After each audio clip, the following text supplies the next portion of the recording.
الحمد لله نحمده ونستعينه ونستغفره ونتوكل عليه ونعوذ بالله من شرور أنفسنا من يهده الله فلا مضل له ومن يضلل فلا هادي له وأشهد أن لا إله إلا الله وحده لا شريك له وأشهد أن سيدنا ومولانا محمدا عبده ورسوله صلى الله تبارك وتعالى عليه وعلى آله وأصحابه وبارك وسلم تسليما كثيرا أما بعد فأعوذ بالله من الشيطان الرجيم بسم الله الرحمن الرحيم ولا تيأسوا من روح الله إنه لا ييأس من روح الله إلا القوم الكافرون۔ اس دنیا کو اللہ تعالیٰ نے حالات کی جگہ بنایا ہے اور امتحان کی جگہ بنایا ہے۔ دنیا میں حالات آتے ہیں، امتحان کے لیے آتے ہیں۔ اللہ تعالیٰ فرماتے ہیں وَنَبْلُوكُمْ بِالشَّرِّ وَالْخَيْرِ فِتْنَةً، ہم تمہیں آزمائیں گے پریشانیوں سے اور خیر سے، اچھائیوں سے۔ اچھے حالات بھی آئیں گے اور نامناسب حالات بھی آئیں گے، پریشانیوں والے حالات بھی آئیں گے، دونوں قسم کے حالات اس دنیا میں آئیں گے۔ یہ آزمائش ہے ہماری طرف سے۔ دنیا میں کسی کو کچھ مل جائے تو یہ اس بات کی نشانی نہیں ہے کہ اللہ تعالیٰ اس سے راضی اور خوش ہے، اور کسی سے اگر کوئی نعمت لے لی جائے تو یہ اس بات کی نشانی نہیں ہے کہ اللہ تعالیٰ اس سے ناراض ہے، کیونکہ یہ امتحان کی جگہ ہے۔ اللہ تعالیٰ انسان کو آزماتے ہیں، امتحان لیتے ہیں، کبھی دے کر کبھی لے کر۔ دے دی نعمت، اس پر بھی امتحان ہے کہ اس نعمت کو یہ کیسے استعمال کرتا ہے۔ نعمت لے لی، اب اس پہ بھی امتحان ہے کہ اللہ تعالیٰ یہ دیکھنا چاہتے ہیں کہ میں نے یہ نعمت لے لی ہے تو اس نعمت پر، نعمت کے لینے پر یہ کیا کہتا ہے۔ جیسے اللہ تعالیٰ فرماتے ہیں کہ اذا اصابتکم، کہ نیک لوگ جو ہے جب ان پر کوئی تکلیف آتی ہے تو وہ کیا کہتے ہیں انا للہ و انا الیہ راجعون۔ انا للہ، ہم کس کے؟ ہم اللہ کے، ہم اللہ کی ملکیت میں، ہمارے اوپر اللہ کی ملکیت ہے، اللہ ہمارے مالک ہیں اور ہمارے پاس جو کچھ بھی ہے یہ اللہ کا دیا ہوا ہے، ہم سب اللہ کے ہیں اور اسی اللہ کے پاس ہم نے جانا ہے، ہم نے اس اللہ کو راضی کرنا ہے۔ اگر اس اللہ نے ہم سے کچھ دنوں کے لیے نعمت لے لی، اب وہ اللہ ہمیں دیکھنا چاہتا ہے کہ ہم اس دنیا کے اندر کیا کرتے ہیں۔ تو دنیا میں اچھے اور برے حالات آتے رہتے ہیں، یہ امتحان کی جگہ ہے۔ اللہ تعالیٰ نے اس کو امتحان کی جگہ بنایا، چونکہ انسان بے صبرہ ہے۔ خلق الانسان من عجل، اللہ نے انسان کو پیدا کیا ہے اور یہ جلد باز ہے۔ وَكَانَ الْإِنسَانُ عَجُولًا، انسان جو ہے وہ جلد باز ہے، وہ جلدی جو ہے نا نتیجہ فوراً چاہتا ہے، وہ فوراً نتیجہ چاہتا ہے۔ اور اللہ تعالیٰ نے چونکہ امتحان کی جگہ اس دنیا کو بنایا تو دنیا نتیجے کی جگہ نہیں ہے، نتیجے کی جگہ آخرت ہے، انعام کی جگہ آخرت ہے، جزا اور سزا کی جگہ آخرت ہے۔ اس لیے اللہ تعالیٰ قرآن مجید میں ایک جملہ کئی جگہ فرماتے ہیں وَالْعَاقِبَةُ لِلْمُتَّقِينَ، کہ اچھا انجام اس شخص کا ہوگا جو تقوی والی زندگی گزارے گا، جو اللہ سے ڈرے گا، اور اللہ سے ڈر کر جو زندگی گزارے گا، اللہ کی نافرمانی سے بچے گا، اس کا انجام اچھا ہوگا، اس کا انجام اچھا ہوگا۔ دنیا کے اندر کسی کو کچھ مل جائے یا کسی سے اللہ تعالیٰ کوئی چیز لے لے، یہ کوئی کامیابی اور ناکامی کی نشانی نہیں ہے، یہ تو ایک عارضی سی چیز ہے اس دنیا کے اندر۔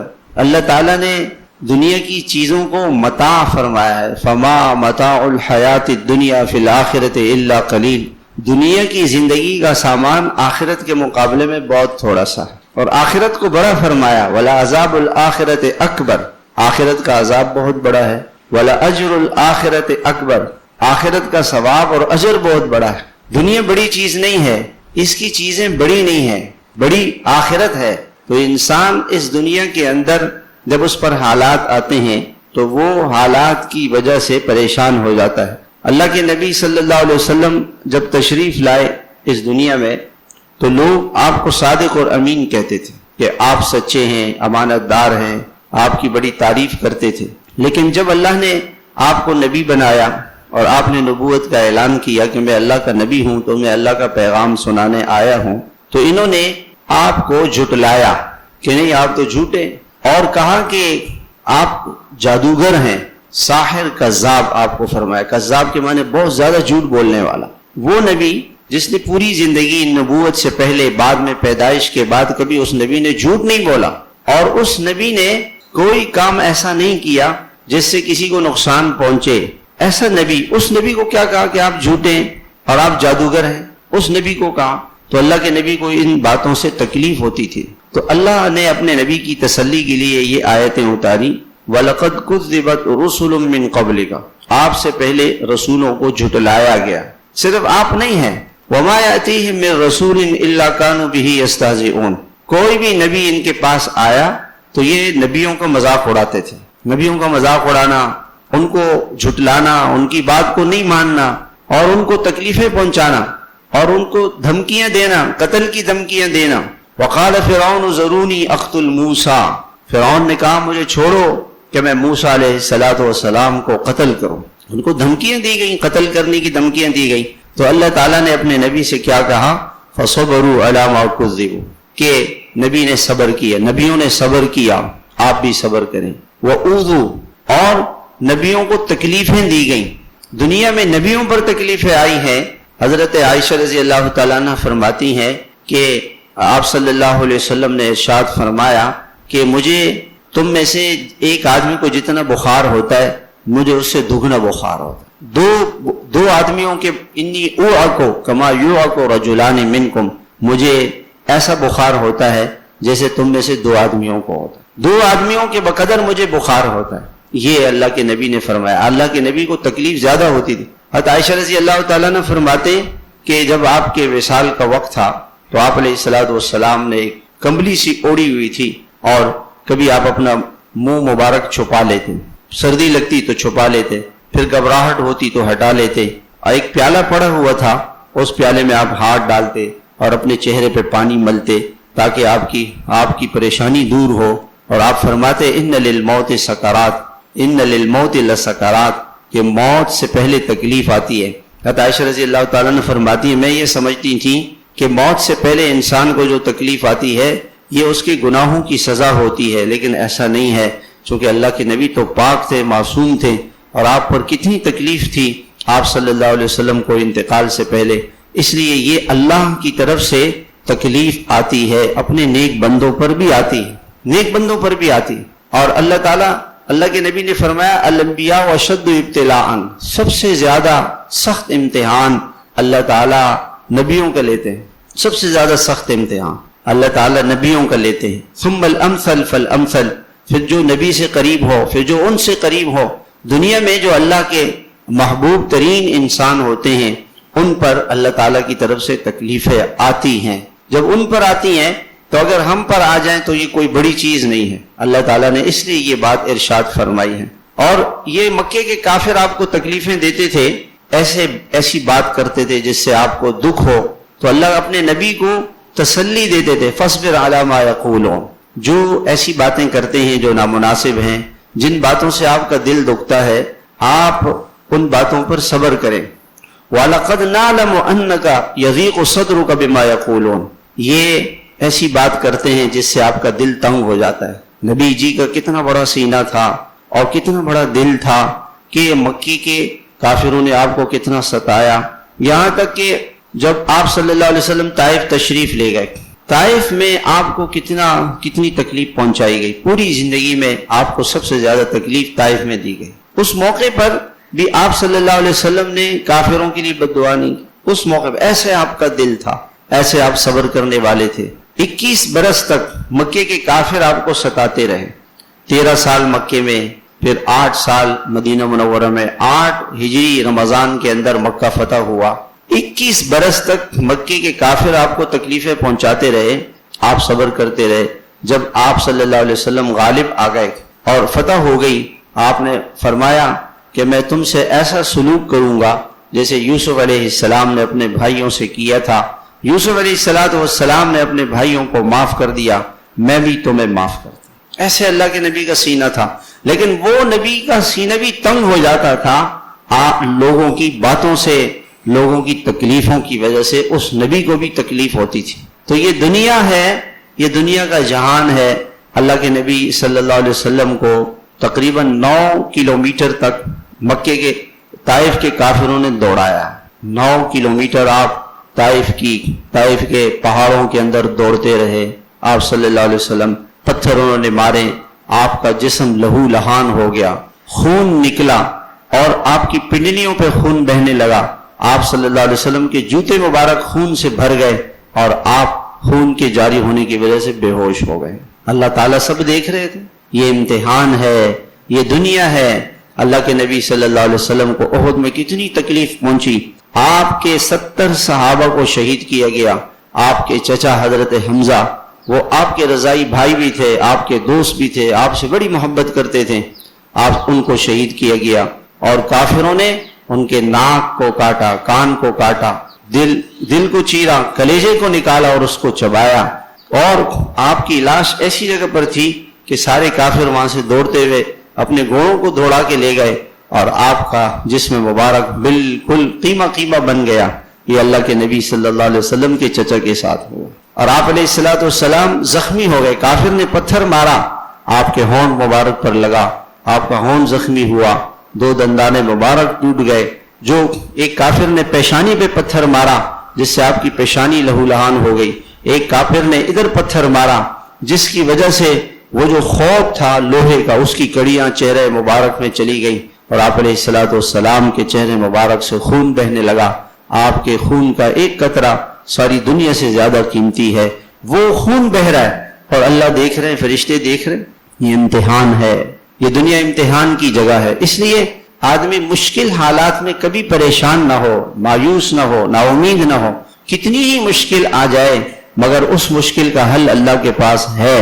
کوئی ایسی مشکل نہیں ہے جس کا حل اللہ کے پاس نہ ہو. ایسی کوئی مشکل نہیں. حضرت یونس علیہ السلام کو اللہ تعالیٰ نے, ان کے قصے اللہ نے ہمیں, نبیوں کے قصے قرآن پاک میں اللہ نے ہمیں اس لیے سنائے تاکہ ہمیں تسلی ہو, ہمارا دل مطمئن ہو, ہم پریشان نہ ہو اس دنیا میں. حضرت یونس علیہ السلام کو کشتی والوں نے پکڑ کے اور نیچے وہ دریا میں پھینک دیا, اور دریا میں پھینکنے کے بعد ان کو مچھلی نے نگل لیا. فَالْتَقَمَهُ الْحُوتُ, مچھلی نے ان کو نگل لیا. اب مچھلی کے پیٹ میں, اور نہ کسی سے فون, نہ بات, نہ کسی کو پتہ بھی نہیں کہ آپ کہاں پر ہیں. اور اس مشکل میں انہوں نے اللہ کو پکارا, اللہ کو پکارا. اللہ تعالیٰ کہتے ہیں اگر وہ ہمیں نہ پکارتے تو قیامت تک وہ اس پریشانی میں رہتے. اور ہم نے فَنَجَّيْنَاهُ مِنَ الْغَمِّ, اتنی بڑی پریشانی اور اتنے بڑے غم سے ہم نے ان کو نجات دی, ہم نے ان کو بچا لیا. اب کوئی یہ کہہ سکتا تھا کہ جی وہ تو اللہ کے پیارے نبی تھے اور اللہ اپنے نبیوں کا بہت خیال رکھتا ہے, ہم جیسے مسلمانوں کو اللہ تعالیٰ کیسے پریشانی سے بچائے گا. اللہ تعالیٰ نے جواب دیا وَكَذَلِكَ نُنْجِي الْمُؤْمِنِينَ, اگر ایمان والے بھی ہمیں ایسے پکاریں, ہم سے مانگے, ہمارے پاس آ جائے, ہم ان کی پریشانی دور کریں. پریشانیوں کے دور کرنے والے کون ہیں؟ اللہ ہیں. قُلِ اللَّهُ يُنَجِّيكُم مِّنْهَا وَمِن كُلِّ كَرْبٍ. جب مکے کے کافر اس زمانے میں کشتیوں میں سفر کرتے تھے, کشتی بور میں پھنس جاتی تھی تو یہ اللہ کو پکارتے تھے, تو اللہ تعالیٰ جواب دیتے ہیں قُلِ اللَّهُ يُنَجِّيكُم مِّنْهَا, اللہ تعالیٰ ہی تمہیں اس سمندر کے بھنور سے نکالنے والا اللہ ہے. وَمِن كُلِّ كَرْبٍ, اور ہر پریشانی سے بچانے والا اللہ ہے. اللہ نے قرآن مجید کے اندر ایک جملہ عجیب سا ذکر فرمایا, اَمَّن يُجِيبُ الْمُضْطَرَّ إِذَا دَعَاهُ, پریشان حال, مصیبت زدہ, تکلیف میں, بیماریوں میں, مشکلات میں اللہ کو پکارے, پریشانیوں میں آ کے اس پکار کو سننے والا اور اس کو جواب دینے والا, اس کی پریشانیاں دور کرنے والا کون ہے؟ وہ اللہ ہے, وہ اللہ. حدیث قدسی ہے من ذا الذی قرع علی الباب فلم افتح له, کون ہے جو کہتا ہے میں نے اللہ کے دروازے کو کھٹکھٹایا اور اللہ کا دروازہ نہیں کھولا. ایسا کوئی نہیں.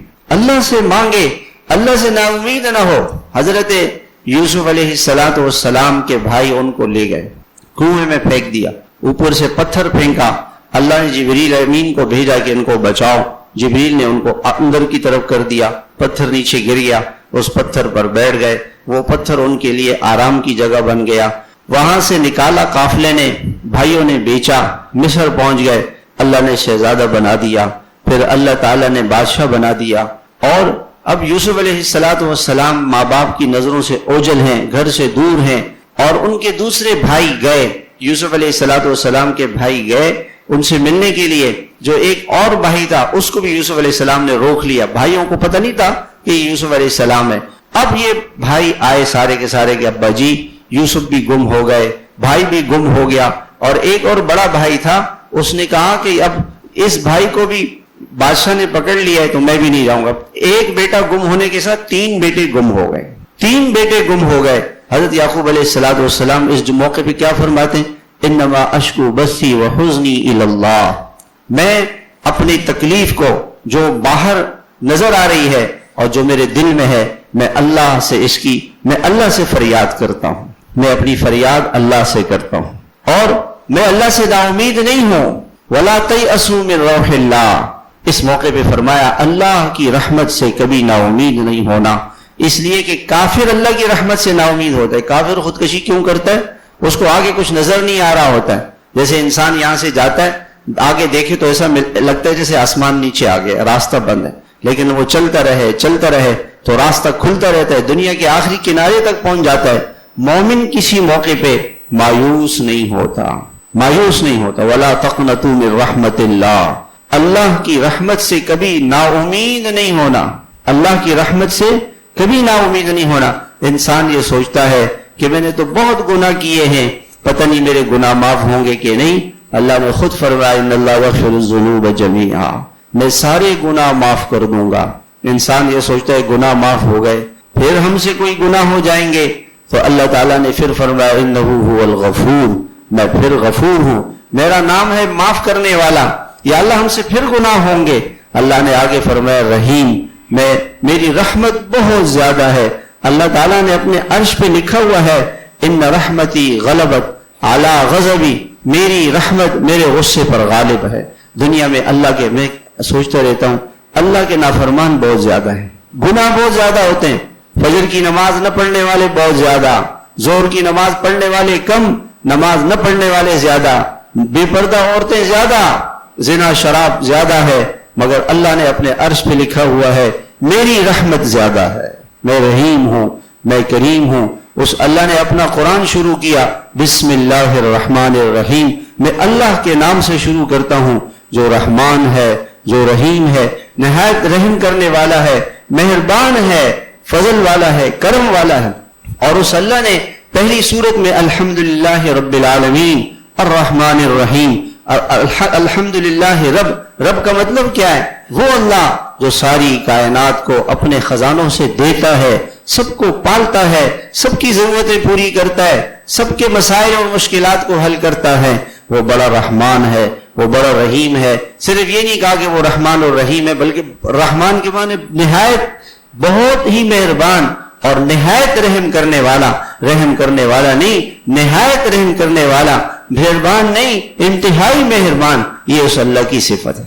انسان کبھی بھی اللہ سے نا امید نہ ہو، کبھی تنہائی میں بیٹھ کر اللہ کو پکارے، خلوت میں جلوت میں اللہ کو پکارے، اپنی مشکلیں اللہ کے سامنے رکھے کہ اللہ تیرے سوا اور کوئی نہیں ہے۔ حدیث میں آتا ہے کہ جب بندہ کہتا ہے فاغفر لی ذنوبی فإنہ لا یغفر الذنوب الا انت، اے اللہ میرے گناہ معاف کر دے، تیرے سوا کوئی گناہ معاف کرنے والا نہیں۔ اللہ خوش ہوتے ہیں کہ اچھا بندہ یہ کہتا ہے اللہ کے سوا کوئی نہیں، تو اللہ کہتے ہیں ہاں، جب بندہ کہتا ہے میرے سوا کوئی نہیں تو میں ہی اس کی مشکلات کو حل کرتا ہوں۔ تو اللہ سے یوں کہے کہ اللہ میرے لیے تیرے سوا کوئی نہیں ہے، میرا آسرا آپ، میرا سہارا آپ، میرے لیے آپ ہی، میں قابل رحم ہوں، اے اللہ مجھ پہ رحم فرما، میں بے آسرا ہوں، میرا کوئی آسرا نہیں، میرا کوئی سہارا نہیں۔ اللہ سے مانگے، اپنی ہر مشکل اللہ کے سامنے رکھے، اور اللہ بہت کریم ہے، مہربان ہے، فضل کرنے والے۔ اللہ نے اپنا نام رکھا قرآن میں ذو الفضل العظیم، بڑے فضل والا، بڑے کرم والا، بڑے رحم والا، بہت ذو الجلال والاکرام۔ وہ اللہ اپنے بندوں کو کا اکرام کرنے والا ہے، ان کو دینے والا ہے۔ اللہ تعالیٰ رحم، اس کی رحمت زیادہ ہے، اس کا فضل زیادہ ہے.